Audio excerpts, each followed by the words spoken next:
Hai, brrt, brrt, dicke, dicke Hai. Heute zeige ich das, dass ich Vögel anlocken kann, wenn es mir gelingt.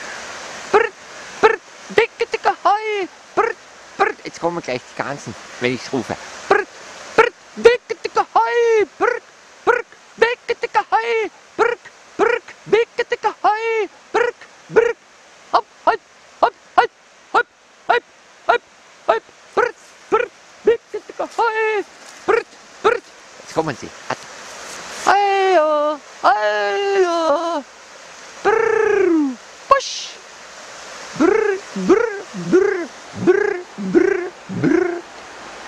Ich kenne jeden von ihnen.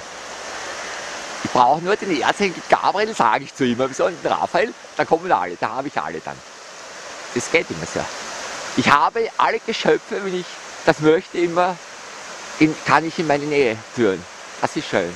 Ich bin sehr stolz drauf. Sage immer, liebe Gottheit, ich danke dir für diese Macht, für diese Art von Macht, die nicht missbraucht den anderen, sondern das ist eine Freude in der Machtmetamorphose.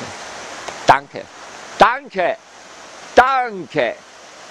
Gracias a Dios. Gracias.